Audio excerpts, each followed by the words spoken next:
ঘুচে গেল ভেদাভেদ ফুর্তিতেই ঘুচলো ভেদাভেদ। একসঙ্গে মদের গ্লাস নিয়ে তৃণমূল বিজেপি নেতা, লাটাগুড়ির জঙ্গলের ভিডিও ভাইরাল। কি করতে আসছেন এই মহিলাটাকে? আপনার বাড়ি কোথায়? ক্রান্তিতে বাড়ি আমার। ক্রান্তিতে?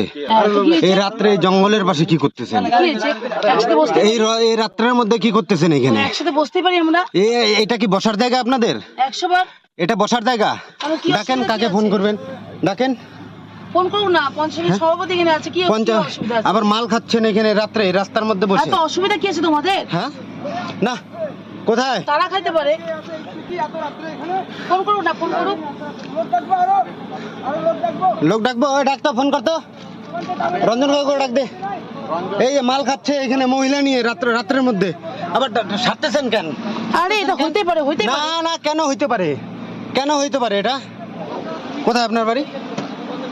কোথায় কোথায় কোথায়? ক্রান্তি, সিসা আটকাচ্ছেন কেন? বলেন। কি অসুবিধা? না বলেন। এই রাত্রের অন্ধকারে আসছেন, বলেন। রাত 11টার সময় এখানে আপনারা বলেন। আরে দাদা, ওই যে পঞ্চায়েত সমিতি সভাপতি আছে, সে থাক না, অসুবিধা নাই। আরে ভাইস্তা চিনো না রে বাবা, আমি কি বলছি? না সিনিয়র লোক তোমরা চিনো না রে। যাদেরকে দেখলেন একজন তৃণমূল পঞ্চায়েত সমিতির সভাপতি, তার গাড়িতেই এই মদ্যপান। গাড়িতে বসে কে? বিজেপির মহিলা মোর্চার নেত্রী দীপা বণিক। তার সঙ্গে আমরা কথা বলেছিলাম, তিনি জানিয়েছেন চক্রান্ত করে ফাঁসানো হয়েছে। শুনুন। জঙ্গলের পাশে কি করতেছেন? ওটা আমাকে চক্রান্ত করে ফাঁসানো হয়েছে। যেটা বলছে যে রাত্রিবেলা, ওরা রাত্রিবেলা না, একদম ঘোর সন্ধ্যাবেলার ঘটনাটা। চলতি পথে দেখা হয়েছে, বলছে কথা বলি, ফাঁকা জায়গায় গিয়ে কথা বলি। 7-8 মিনিটের মধ্যে যে এতগুলো ছেলে বেড়ে যে চলে আসবে, এবার আসার পর কি হবে? আলটিমেটলি আমার গাড়িটা একটু সাইডে ছিল, আমি কি ওই গাড়িতে বসছি, কি বিষয় কিন্তু জানি না। এবার গাড়ির ভিতরে গ্লাসও দেখতেছো, গ্লাসটা সরাইতে গেছে নিয়ন থেকে। এবার যখন আমি একটা হততম্ব হয়ে গেছি, তখন তো আমাকে পাওয়ার দিয়ে কথা বলতেই হবে, বাধ্য হয়ে পাওয়ার দিয়ে কথা বলছি বলে আমি এখান থেকে বের হয়ে চলে গেছি। আর এই ভাইরাল ভিডিও প্রকাশ্যে আসতেই তৃণমূল বিজেপির প্রতিক্রিয়া উঠে এসেছে। তৃণমূলের তরফ থেকে কি বলা হলো? কি অসুবিধা? না বলেন। দেখুন, এই দলে তো বিভিন্ন জায়গায় বিভিন্ন জন আছে দায়িত্ব। এবার তারা ব্যক্তিগত জীবনে কে কোথায় কি করে বেড়াচ্ছে, সেটা তো সম্পূর্ণ দলের বাইরে। কেননা এইগুলো তো রাত্রিবেলায় কি কোথায় কে কোথায় যাবে না যাবে, তো এইগুলোকে দল সমর্থন করে না, এটা বলতে পারি। শুধু আমি রাজ্যের নেতৃত্বকে জানিয়েছি, দল তদন্ত করে ব্যবস্থা নেওয়া উচিত। কারণ দল আমাদের সবার আগে ব্যক্তি নয়, আগে দল।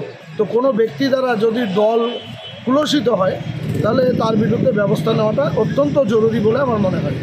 কারণ তিনি একটা সর্বভারতীয় দলের জেলার সভানেত্রী।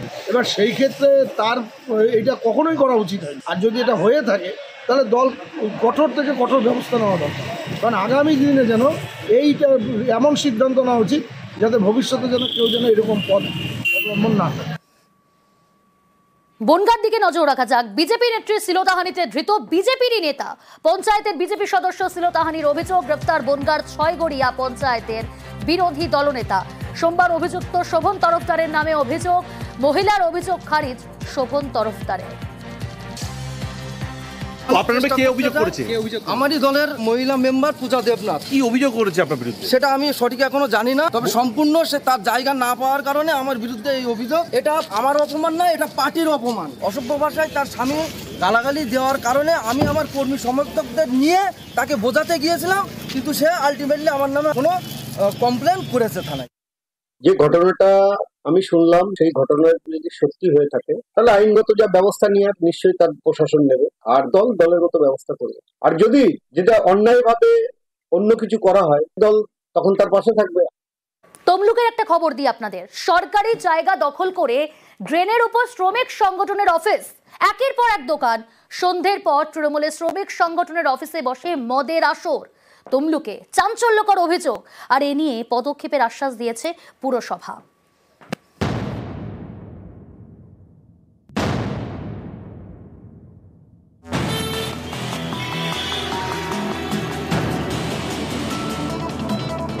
পূর্ব মেদিনীপুরের তমলুকের শঙ্কর আড়া বাসপুল, এখানেই সরকারি জায়গা দখল করে তৃণমূলের শ্রমিক সংগঠনের অফিস।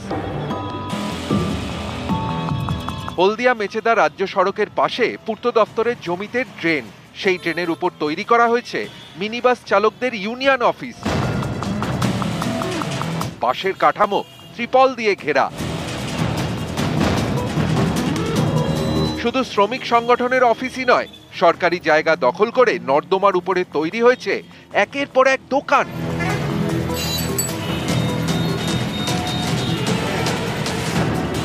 স্থানীয়দের অভিযোগ, সন্ধে হলেই শ্রমিক সংগঠনের অফিসে বসে মদের আসর, তখন এ পথ দিয়ে যাতায়াত করাই দায়।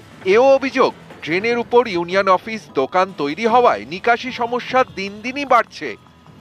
ড্রেনগুলোর উপরে অবৈধ নির্মাণ হয়ে যাওয়ার ফলে ড্রেনগুলো ঠিকঠাক করে পরিষ্কার করা যাচ্ছে না বা পরিষ্কার হচ্ছে না। সন্ধ্যাবেলা ওই জায়গাগুলো পুরো অন্ধকার হয়ে যাচ্ছে, ওখানে নানা রকম অসামাজিক কাজ শুরু হয়ে গেছে। প্রচুর বাইরের ছেলে আড্ডা মারে, সন্ধ্যাবেলা হলে নানা রকম আসর বসে যায় এখানে। ড্রেনের উপরে যে ইউনিয়ন অফিসটা রয়েছে ওখানে বসে অসামাজিক কাজ চলে। অসামাজিক রাত্রিবেলা ড্রিঙ্কস ফিঙ্কস করে, এছাড়াও শুকনা কিছু খাবার ওখানে চলে। পুলিশ ওগুলো জানে। এইভাবে চলতে থাকলে দুষ্কৃতীতে আড্ডা বেড়ে যাবে।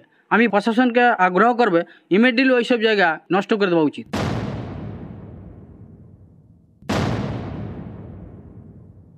আইএনটিডিউসি ড্রেনের উপরে যে অফিসটা আপনারা দেখেছেন, যেদিন সমস্ত দোকানদার উঠে যাবে আইএনটিডিউসি ইউনিয়নটা উঠে যাবে। অবৈধভাবে কোনোভাবে কোনো কিছু ড্রেনের উপরে থাকবে না। অভিযোগ আছে ওই অফিসে নাকি অসামাজিক কাজকর্ম। যারা অভিযোগ করেছে আমি নিশ্চিত করে বলতে পারি তারা তৃণমূল কংগ্রেসের বিরোধী, তাই এই প্রতিহিংসামূলক কথাবার্তা বলেছে। এরা বিজেপির সমর্থক, এরা চায় না যে তৃণমূলের বা আইএনটিডিউসি সংগঠন প্রতিষ্ঠা পাক। এটা নিয়ে আমরা ইতিমধ্যে ভিজিট করেছি এবং প্রয়োজনীয় পদক্ষেপ আমরা গ্রহণ করছি। আমরা প্রশাসনের সঙ্গে কথা বলে কিছুদিনের মধ্যে যে সমস্ত অস্থায়ী পরিকাঠামো আছে সেগুলো ভেঙে আমরা সরিয়ে দেবো, যাতে করে এই যে বর্ষাতে যেভাবে জল জমছে তাতে যাতে অসুবিধা না হয়। এবং সেরকম ক্ষেত্রে দলের শ্রমিক সংগঠন হলেও যখন সমস্ত অফিসগুলো ভাঙা হবে বা দোকানগুলো ভাঙা হবে তখন শ্রমিক সংগঠনের এই অফিসটা ভেঙে দেওয়া হবে। তমলুক থেকে ক্যামেরায় সর্বানন্দ মিশ্রর সঙ্গে সুজিত ভৌমিক, নিউজ 18 বাংলা।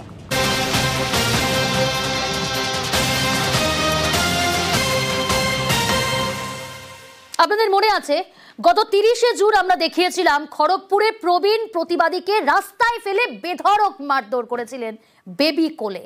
আর সেই বেবি কোলে এবার আগাম জামিন বেবি কোলের। বেধড়ক মারধরে তৃণমূল নেতা বেবি কোলে, তাকে আগেই দল বহিষ্কার করেছিল, আর এবার আগাম জামিন বেবি কোলের। মারধরে ইনজুরি রিপোর্ট না থাকায় জামিন। আরো ডিটেল জানাবে শঙ্কর, রয়েছে আমার সঙ্গে। শঙ্কর, 31 তারিখে প্রবীণ প্রতিবাদীকে রাস্তায় ফেলে বেধড়ক মারধরের ঘটনায় কেটে গেছে 10টা দিন, কিন্তু পুলিশ এখনো অভিযুক্তকে গ্রেপ্তার করেনি। তবে আজকেই জেলা আদালত বেবি কোলের আগাম জামিন মঞ্জুর করেছে বলে জানা গেছে। এইদিকে প্রবীণ প্রতিবাদী অনিল দাস জানিয়েছেন যে তার আগাম জামিন মঞ্জুর করা হয়েছে, তবে কি কন্ডিশনে মঞ্জুর করা হয়েছে তিনি এখনো সেটা বলতে পারছেন না।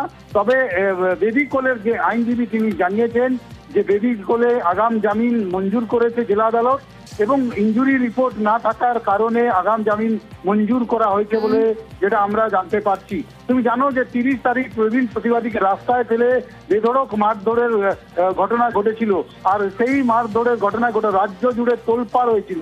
এরপর তৃণমূল কংগ্রেসের তরফে বেবি কোলেকে বহিষ্কার করা হয়েছিল। এরপরেই দেখা গেছে যে আজকে এই মামলায় বেবি কোলের আগাম জামিন মঞ্জুর করা হয়েছে। আমরা চেষ্টা করছি বেবি কোলের এই নিয়ে প্রতিক্রিয়া নেওয়ার, তাকে বারবার ফোন করছি কিন্তু তিনি এখনো ফোন ধরেননি। প্রিয়াঙ্কা, বেশ।